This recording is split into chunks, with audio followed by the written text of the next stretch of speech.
Olá, pessoal. Meu nome é Júlia e eu vou ser a educadora que vai acompanhar vocês durante a oficina de desenvolvimento de projetos. Antes da gente começar, vamos entender um pouco o que é essa oficina de desenvolvimento de projetos? A nossa ideia aqui é a gente trabalhar com uma oficina durante alguns meses em que a gente possa trabalhar e refletir de forma conjunta. Como que isso se dá na prática? A gente vai primeiro fazer um exercício de pensar sobre os problemas que a gente enfrenta e quais são as soluções possíveis para esses problemas. Além disso, a gente vai criar alguns grupos de trabalho para desenvolver o nosso projeto e essas soluções elas vão ser apresentadas para uma banca para vocês receberem retorno sobre qual é a efetividade delas, o que pessoas mais especialistas acharam sobre as ideias, e elas podem receber financiamento. Aqui a gente vai seguir um passo a passo de uma metodologia que chama Design Thinking, ou pensamento de design. E essa metodologia, ela se baseia muito na ideia de que a gente precisa empatizar muito bem com a pessoa com quem a gente vai trabalhar, para quem a gente vai dar essa solução. A gente precisa testar, ou seja, a gente precisa prototipar, criar uma versão simples dessa ideia, para a gente colocar na rua e entender quais são os efeitos. E depois a gente precisa iterar. Sim, é iterar sem o N. Isso significa que a gente precisa voltar lá na nossa ideia, colhendo os retornos de cada pessoa e ver o que a gente precisa mudar, ok? Então, pode ser que você já tenha aí em mente qual é o projeto que você gostaria de fazer. Se você não tem nada em mente, não se preocupa. A gente vai aqui juntas, fazendo exercícios e atividades, pensar em possíveis soluções que a gente possa criar. Agora, se você já tem, ou se você tem uma pequena ideia, pausa um pouquinho esse vídeo e pensa. Primeiro, qual é essa ideia? O que eu gostaria de trabalhar? Ou com que área eu gostaria de trabalhar? E por quê? Tá? Então, talvez você gostaria de trabalhar com esporte, com educação, com saúde, com meio ambiente. Isso vai depender muito da sua motivação. E aí, quando eu falo sobre projetos, sobre o que eu estou falando? Os projetos que podem ser criados podem ser cursos, serviços, clubes, empreendimentos, torneios de esporte, eventos. Ou seja, um projeto, nesse caso, é qualquer tipo de ação que beneficia a um coletivo. Então, talvez você queira criar um clube do livro, talvez você queira criar uma ONG, talvez você queira criar um movimento, um evento recorrente, enfim, isso vai ficar a seu critério. E um detalhe importante também, se você já tem um projeto, não se preocupa, a gente vai seguir o nosso passo a passo de forma conjunta e, no final das contas, se você quiser seguir com um projeto que você já tem, a gente vai poder validar ele durante esse processo, ok? Então, vamos começar com uma reflexão. Se eu vou criar projetos baseados na minha realidade, ou seja, na realidade de vocês, então, para a sua região, para a sua comunidade, não é interessante que você pense como é a sua vida, o seu dia a dia, os problemas que você enfrenta? Às vezes é interessante a gente começar pela gente, nessa reflexão. E, em relação a isso, é importante mencionar que, às vezes, a gente acha que a nossa vida é a vida mais comum do mundo, que todo mundo faz tudo igual a gente, que o café da manhã que você toma, a forma que você vai para a escola, que nada disso é muito especial ou diferente. Mas pensa só, existem mais de 7 bilhões de pessoas no planeta Terra que pensam a mesma coisa. Então, uma pessoa que mora no interior da Rússia ou numa cidade grande na Índia faz as coisas de forma diferente de você. Mas essa pessoa também acha que a forma que ela faz é a forma mais comum de todas. A gente nem precisa ir muito longe. Se a gente for aqui nas regiões do nosso próprio país, a gente vai ver o quanto a gente tem de diversidade, de meios de transporte, de formas de se comportar, de formas de falar, de comer, de se vestir, certo? Então, a gente tende a achar que a nossa vida é a coisa mais comum do mundo, quando na verdade não é. A única coisa que é comum, que realmente a gente compartilha, são as nossas diferenças, certo? E aí eu trouxe um vídeo para vocês de material complementar, que vocês podem depois assistir, um trailer, mas é um trailer sobre esse filme, que chama Life in a Day, ou seja, A Vida em um Dia. Esse filme, ele foi gravado em 24 de julho de 2010. Ou melhor, o diretor desse filme pediu para que pessoas do mundo inteiro enviassem vídeos para ele, mostrando momentos e partes do dia delas. Então, nesse dia, 24 de julho de 2010, as pessoas enviaram vídeos da vida que elas estavam vivendo. E aí, o que é muito legal de assistir no filme, vocês vão ver no trailer, é que tem de tudo. As pessoas, haviam pessoas nascendo, morrendo, casando, saindo para passear, comendo, passando por momentos difíceis, momentos felizes, com muitas outras pessoas, sozinhas. Ou seja, tinha muita coisa acontecendo, muito diferente, para tantas pessoas na Terra que compartilharam apenas um dia.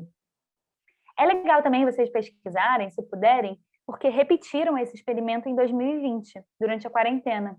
Então, pegaram também um dia e pediram para as pessoas enviarem vídeos da vida delas. E aí a gente tem um novo filme, agora de 2020, chamado Um Dia na Vida, ou Life in a Day.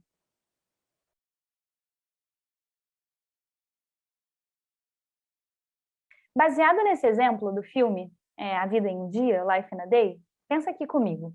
Como é um dia comum na sua vida? Se você fosse fazer uma média de como você passa os seus dias, como é mais ou menos a sua rotina, como que seria esse dia? Eu vou te dar um exemplo.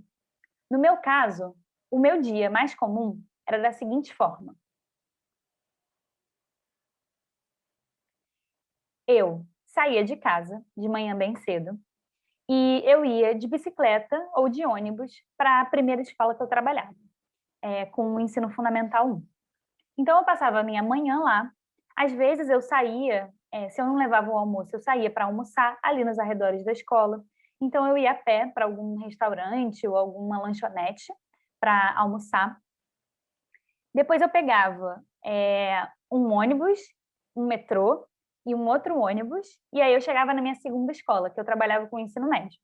E aí, eu passava as tardes nessa segunda escola. Depois, eu ia lá, pegava pelo menos 2 ônibus, ou um ônibus, um metrô e um ônibus, para voltar para casa. Mas muitas vezes a minha mãe morava muito perto de mim. Ela morava a mais ou menos uns 3 quarteirões da minha casa. Então, muitas vezes eu ia jantar na casa dela, assistir um filme com ela, fazer alguma coisa do tipo. E depois eu voltava a pé para casa. Essa era uma média de como eu passava meus dias, de como era a minha rotina.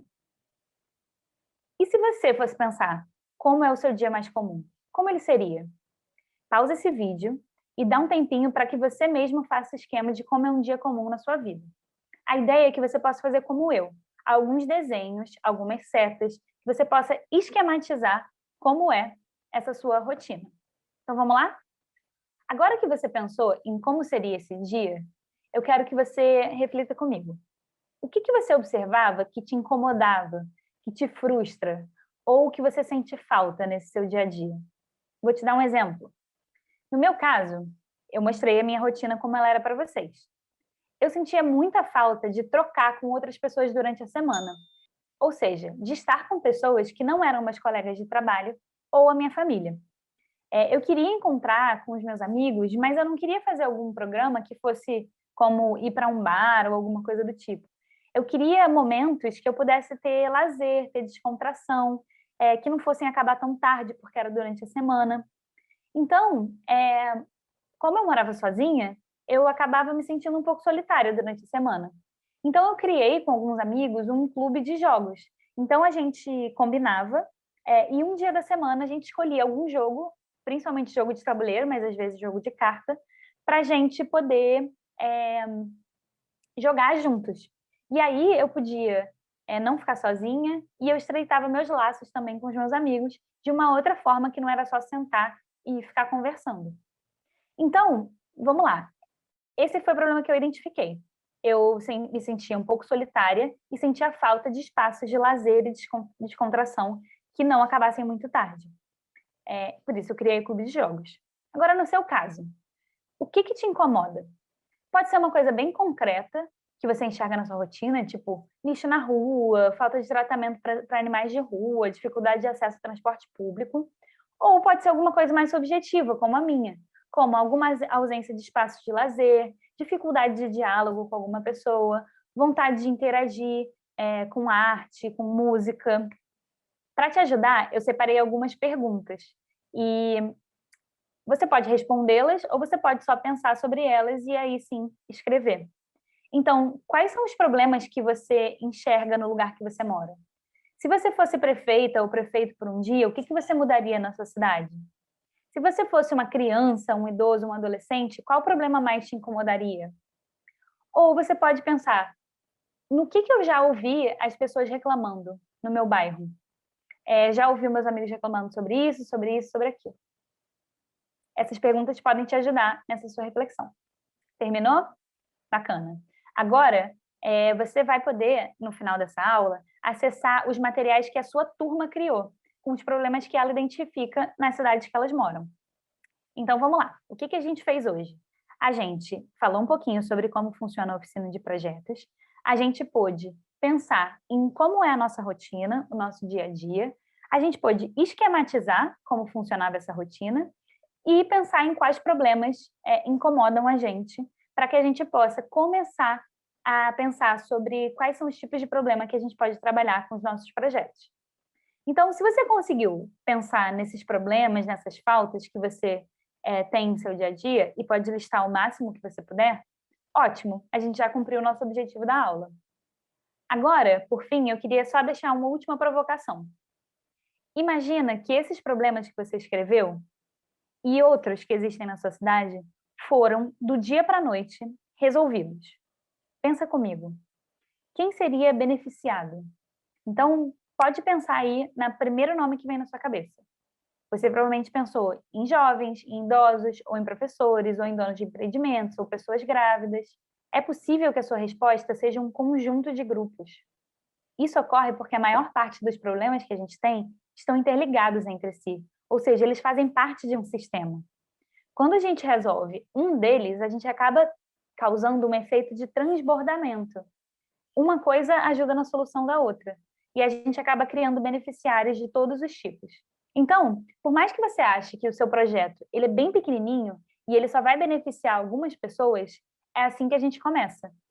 É assim que a sua solução pode acabar transbordando para outros espaços, outras pessoas, outras regiões, e assim a gente possa beneficiar mais pessoas. Legal, né? Então, por hoje, a gente fica com essas reflexões. Até a próxima!